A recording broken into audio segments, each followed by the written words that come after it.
우리가 처음으로 배워볼 주제는 국가 발전 단계입니다. 우리가 고대 국가라고 부르는 삼국이 어느 순간 갑자기 그 체제를 완벽히 갖춘 것은 아니겠죠. 국가라는 인류의 발명품이 어떤 과정을 거쳐 탄생하였는지 단계별로 나누어 살펴보겠습니다. 이 국가 발전 단계는 서양의 인류학자들이 만든 이론으로 전 세계 역사에 적용되고 있는데요.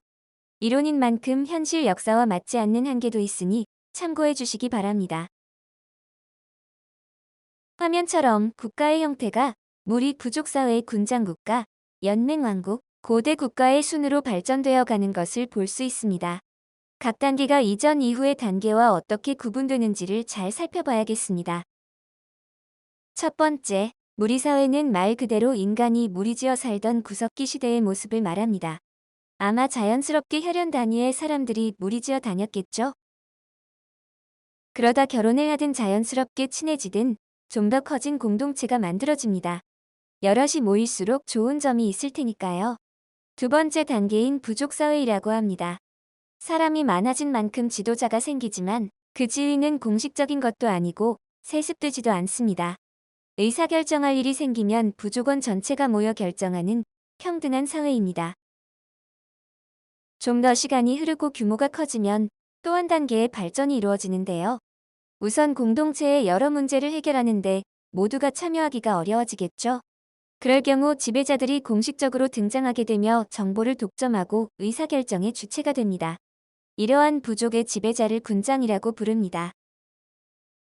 세 번째 단계는 군장이 다스리는 국가라 하여 군장국가라 부릅니다.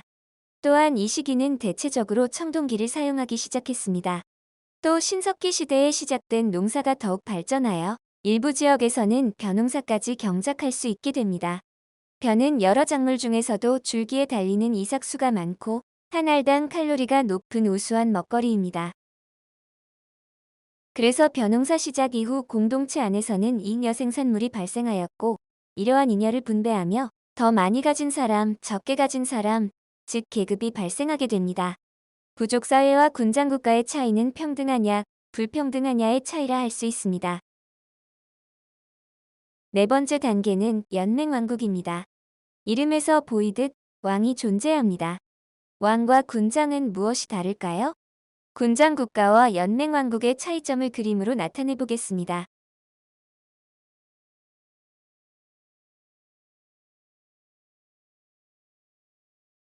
연맹왕국은 여러 개의 군장국가가 연맹한 것입니다. 그림은 우부족 연맹왕국이 되겠네요. 철기 시대에 접어들면 전쟁의 횟수와 범위가 급속하게 커집니다.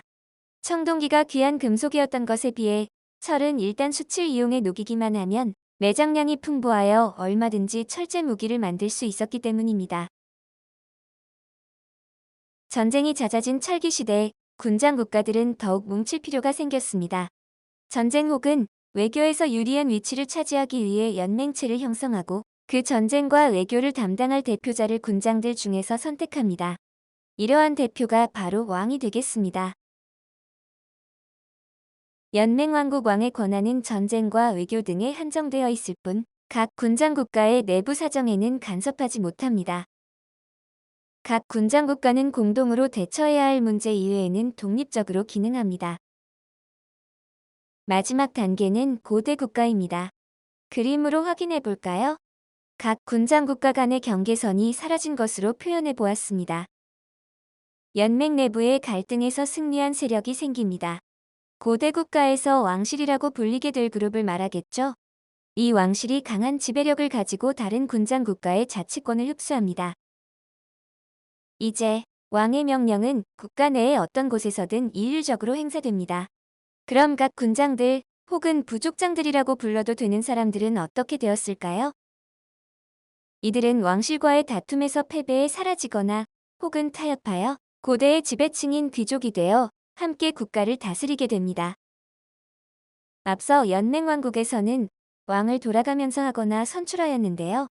고대 국가에서는 왕실이 세습합니다. 그리고 더욱 잘 세습하고 권력을 모으기 위해서 왕실 혈통의 신성성을 신화로 포장하는 작업도 하게 됩니다. 하늘 혹은 태양의 자손이라는 식의 건국 신화를 많이 들어보셨을 거예요. 이처럼 고대 국가는 단계적으로 발전해 왔는데요. 한국사에서 이런 과도기를 거쳐 최종적으로 고대 국가를 성립하는 데까지 성공한 나라는 어떤 나라들이 있을까요? 바로 고구려, 백제, 신라입니다. 이후에 통일신라, 발해까지 포함되고요. 이 나라들도 이른 시기에는 부족, 군장국가, 연맹왕국 시기를 거쳐왔습니다. 다음으로 연맹왕국 단계에서 멸망한 국가도 있습니다. 어떤 나라들이 있을까요? 가해연맹과 부여가 대표적이죠.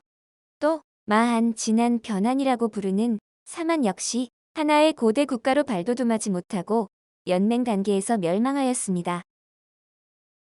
또 군장국가 단계에서 멸망한 나라로 옥저, 동해가 있습니다. 마지막으로 한 가지 물어볼게요. 우리나라 최초의 국가인 고조선은 어느 단계에 해당할까요? 고조선은 단군이라는 지배자가 있어 세습이 되기도 하였고 영토도 넓고 관직명 같은 것도 사료에 남아 있습니다. 이런 것을 보면 제법 국가의 형태를 갖추고 있었던 것 같습니다. 그렇지만 고조선을 고대 국가라고 말하지는 않습니다. 고조선이 있었던 시기가 기원전 시대이니만큼 사회 발전 수준이 고대 국가 정도는 아니었을 거라 추측하기 때문입니다. 청동기 문화를 바탕으로 성립할 건국 당시에는 군장 국가로 보고 이후에 왕권이 강화되고 국력이 성장할 시점에는 연맹왕국으로 보면 될 것 같습니다. 이어서 마지막 단계의 고대 국가의 특징을 5가지로 정리하겠습니다. 앞에 설명과 겹치는 부분이 많네요. 첫 번째로 부족장 세력은 귀족화합니다. 그만큼 왕권은 강화되고요. 그렇지만 왕권이 연맹왕국에 비해 상대적으로 강화되었다는 것이지 무엇이든 마음대로 할 수 있는 것은 아닙니다. 귀족들의 저항은 항상 존재했습니다. 때문에 왕권을 더욱 강화하고 국가 전체에 그 힘을 미치게 하기 위해 여러 가지 시스템을 만듭니다. 대표적인 것이 관등제도와 율령입니다. 관등이라는 것은 관리들의 등급을 이야기합니다. 즉, 공무원 등급인 것이죠.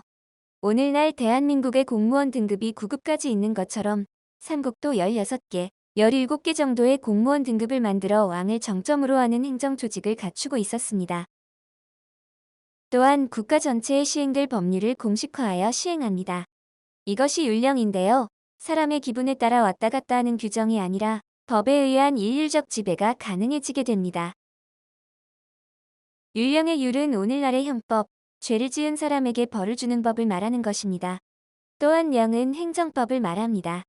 대한민국 대통령의 임기는 5년 단임이다라는 것처럼 국가 행정을 위해 필요한 여러 법들을 행정법이라고 합니다. 또한 삼국의 왕실은 당시 최신 트렌드였던 불교를 중국으로부터 수입해 국교로 만듭니다. 불교는 왕권 강화를 이념적으로 뒷받침하는 역할을 하였거든요. 왕즉불 사상, 사상 통제 같은 불교의 역할은 다음 주제에서 더 구체적으로 살펴볼 테니 이 정도로 넘어가겠습니다. 네 번째, 왕위의 부자 상속이 이루어집니다. 한 가문에서 왕을 독점하는 것에서 더 나아가 직계 혈통에게만 왕위를 물려주는 것입니다. 아버지에서 아들로 또 그의 아들로 이어지는 것이 직계 혈통이죠. 왕권이 강고하지 못하다면 아버지의 동생인 삼촌이 조카에게서 왕위를 빼앗아갈 수도 있죠. 이러한 경우는 형제 상속이라고 부릅니다. 고대 국가가 되면 형제 상속은 특별한 경우가 아니면 사라지고 대체적으로 부자 상속이 이루어지게 됩니다. 이렇게 국가 내부의 서열 정리 또 백성들에 대한 일률적인 지배가 가능해진 다음 각국은 영토를 확장하기 위해 좋은 땅을 차지하기 위해 외부로 팽창합니다. 사실 고대에는 토지를 차지하기 위해서 전쟁을 한다기보다는 그 땅에 사는 사람들을 차지하기 위해 전쟁을 하는 거였죠. 땅에서 나는 생산력보다 인간의 노동력이 더 중요한 시대였거든요. 특히 한강 유역을 차지하기 위한 쟁탈전이 4세기에서 6세기까지 계속됩니다. 4세기에서 7세기에 걸친 삼국 간의 항쟁은 차차 배워보기로 하겠습니다. 이상으로 고대 국가의 특징 5가지를 정리하였습니다.